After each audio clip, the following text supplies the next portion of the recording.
ఉమ్మడి నిజామాబాద్ జిల్లాలో జలాశయాలు అడుగంటుతున్నాయి. ఈసారి వేసవి తీవ్రత ఎక్కువగా ఉండడం వల్ల నీటి నిల్వలు పెద్ద ఎత్తున తగ్గిపోతున్నాయి. చిన్నపాటి చెరువులు, కుంటలు ఈపాటికే మోడువారిపోయాయి. తాజాగా ప్రధాన ప్రాజెక్టుల పరిస్థితి కూడా దయనీయంగా మారింది.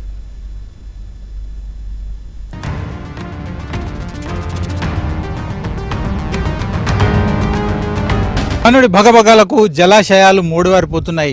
చిన్నపాటి నీటి వనరులు మొదలు ప్రధాన ప్రాజెక్టుల వరకు జలకలను కోల్పోతున్నాయి.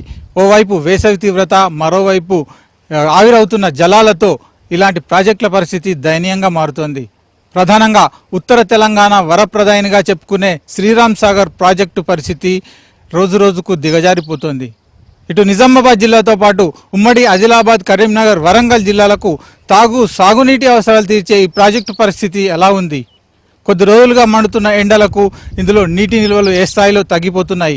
రాబోయే రోజుల్లో ఇది ఎంతవరకు ఉపయోగపడనుంది?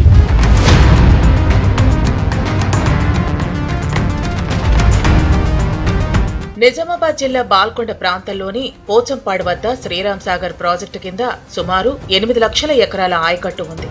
ఉమ్మడి నిజామాబాద్ జిల్లాతో పాటు ఆదిలాబాద్, కరీంనగర్, వరంగల్ జిల్లాలకు ప్రధాన ఆధారంగా ఉంది. దీని ఆయకట్టు పరిధిలో వరి, పసుపు, మొక్కజొన్న, జొన్న, చెరుకు, కూరగాయలు పండిస్తారు. నిజామాబాద్, కామారెడ్డి, ఆర్మూర్, కోరుట్ల, జగిత్యాల, నిర్మల్, ఆదిలాబాద్ ప్రాంతాలకు మిషన్ భగీరథ పథకం ద్వారా తాగునీరు అందిస్తున్నారు. ఇంతటి ప్రాధాన్యం ఉన్న ప్రాజెక్టులో నీటి నిల్వలు తగ్గిపోవటం ఆందోళన కలిగిస్తోంది.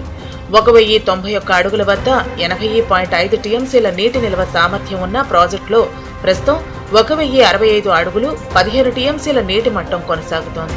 దాదాపు డెడ్ స్టోరేజీకి చేరువ కావడంతో ప్రాజెక్టు వెలవెలపోతోంది.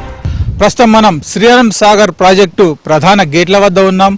నీటి నిల్వలు ఏ స్థాయిలో ఉన్నాయి, ఎన్ని అడుగుల వద్ద నీటి నిల్వలు ఉన్నాయి, అలాగే ఎంత టీఎంసీల నీటి నిల్వలు ఉన్న విషయం మనం ఒకసారి పరిశీలిద్దాం. ఇది పూర్తిగా ప్రాజెక్టు సంబంధించిన ప్రధాన గేట్లు. ఇవి మొత్తం 42 గేట్లు ఉన్నాయి. ఈ శ్రీరామ్ సాగర్ ప్రాజెక్టు కింది భాగంలో ఉమ్మడి నిజామాబాద్ జిల్లాతో పాటు ఉమ్మడి కరీంనగర్, వరంగల్ జిల్లాలో, అలాగే మరోవైపు ఉమ్మడి ఆదిలాబాద్ జిల్లా కూడా ఈ ప్రాజెక్టు కింద ఆధారపడింది. ఇటు తాగునీటి అవసరాలతో పాటు సాగునీటి కోసం కూడా ఈ ప్రాజెక్టే ప్రధాన ఆధారంగా ఉంది. అయితే ప్రతి సీజన్లో, ప్రతి వేసవిలో కూడా ఈ ఉమ్మడి జిల్లాలతో పాటు మొత్తంగా సుమారు 7.5 లక్షల ఆయకట్టు ప్రాంతానికి కూడా ఈ నీరు సరఫరా అవుతోంది. అంటే ఈ కింది భాగంలో ఇటు వరితో పాటు మొక్కజొన్న, చెరుకు లాంటి పంటలన్నీ కూడా పెద్ద ఎత్తున సాగవుతుంటాయి. ఈ పంటలకు పూర్తి స్థాయిలో ఆధారపడ్డ ఈ ప్రాజెక్టులో ప్రస్తుతం నీటి నిల్వలు క్రమంగా తగ్గుతూ వస్తున్న పరిస్థితి కనిపిస్తుంది.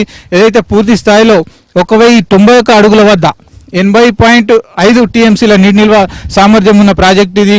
దీనికి గాను ప్రస్తుతం ఈ రోజుకి చూసుకుంటే 1065 అడుగుల వద్ద 15 టీఎంసీల నీటి నిల్వలు మాత్రమే ఉన్నాయి.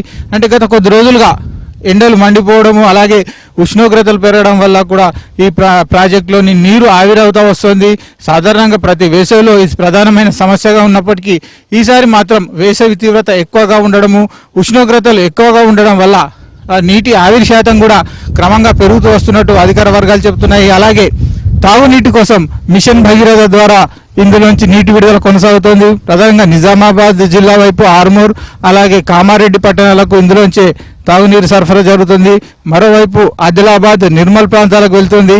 అలాగే కింది భాగంలో కొరుట్ల మొదలు జైత్యాల వరకు కూడా ఈ ప్రాజెక్టులోంచి తాగునీరు సరఫరా జరుగుతుంది.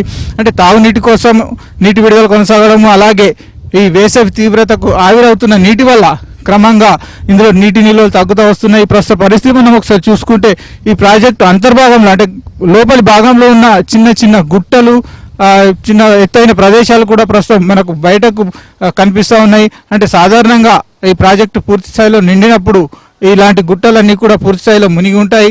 అయితే ఈ నీటి నిల్వలు తగ్గుతూ వస్తుండడం వల్ల ప్రాజెక్టు పరిస్థితి మాత్రం నిరాశాజనకంగా మారుతోంది. ఈ విషయంలోనే దీనిపై ఆధారపడ్డ తాగునీరు, అలాగే సాగునీటిపై ఆధారపడ్డ ప్రజలు, రైతులంతా కూడా ఆందోళన చెందుతున్న పరిస్థితి ఉంది. అయితే సాధారణంగా మహారాష్ట్రలో కురిసే భారీ వర్షాలు, వరదలే ఈ ప్రాజెక్టు ప్రధాన ఆధారంగా ఉంటాయి.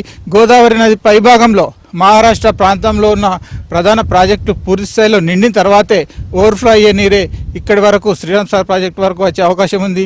ఇలాంటి పరిస్థితుల్లో ఈసారి వర్షాలు తొందరగా వస్తేనే ఈ ప్రాజెక్టు అనుకున్న సమయానికి పూర్తి స్థాయిలో నిండి ఇటు ఆయకట్టు రైతులకు అలాగే తాగునీటి అవసరాలు తీర్చేందుకు ప్రజలకు ఉపయోగపడే అవకాశం ఉంది.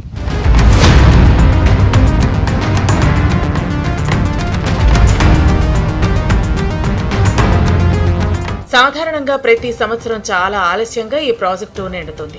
ఎగువన మహారాష్ట్రలో భారీ వర్షాలు పడి అక్కడి ప్రాజెక్టులన్నీ నిండిన తర్వాత ఎస్ఆర్ఎస్పీలోకి వరద మొదలవుతుంది. ఆ లోపు ప్రాజెక్టు పరిధిలోని తాగు సాగునీటి అవసరాలు తీరక ప్రజలు ఇబ్బంది పడుతున్నారు.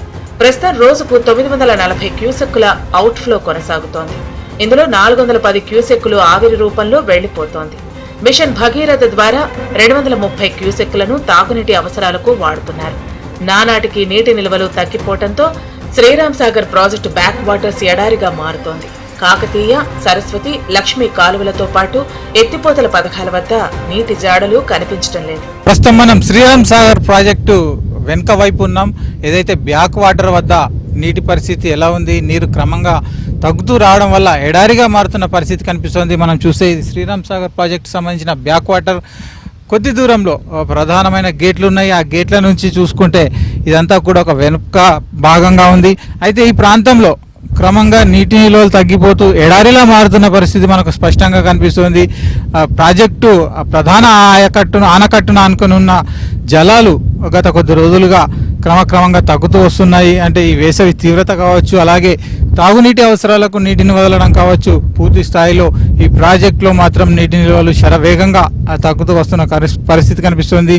ఈ కారణంగానే ప్రాజెక్టు అంతర్భాగంలో ఉన్న గుట్టలు, చిన్న చిన్న గుట్టలు కూడా పైకి తేలి కనిపిస్తున్నాయి. మనం చూస్తే ఇదంతా కూడా ప్రాజెక్టు అంతర్భాగంలో ఉండే ప్రాంతం.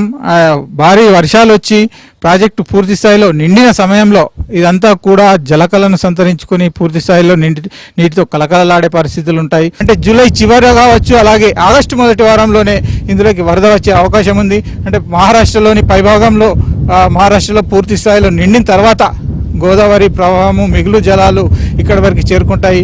గతంలో వర్షాభావ పరిస్థితుల్లో ఈ ప్రాజెక్టు ఆయకట్టు రైతులు తీవ్ర ఇబ్బందులు పడ్డారు. తాగునీరు అందక వందలాది గ్రామాల ప్రజలు అల్లాడారు. ఈసారి సకాలంలో ఆశించిన వర్షాలు వస్తే తప్ప ప్రాజెక్టు పరిస్థితి నిరాశాజనకంగా మారే అవకాశాలు లేవు. సాగునీరు, తాగునీటి అవసరాలకు ఆధారపడ్డ ప్రజలంతా కూడా ప్రస్తుతం ఆందోళన చెందుతున్న పరిస్థితి కనిపిస్తోంది. ఇటు మరోవైపు సకాలంలో వర్షాలు, వరదలు వస్తే తప్ప శ్రీరామ్ సాగర్ ప్రాజెక్టు మళ్ళీ పూర్వవైభవంతో జలకలను సంతరించుకునే పరిస్థితి కనిపించడం లేదు. రాబోయే రోజుల్లో ఈ ప్రాజెక్టు ఆయకట్టు రైతులు, తాగునీటిపై ఆధారపడ్డ గ్రామాల ప్రజలు ఎలాంటి పరిస్థితి ఎదుర్కోవాల్సి వస్తుందో వేచి చూడాల్సి ఉంది. వీడియో జర్నలిస్ట్ అనిల్తో శ్రీపతి, ఏవిఎన్ ఆంధ్రజ్యోతి, శ్రీరామ్ సాగర్ ప్రాజెక్టు నుంచి.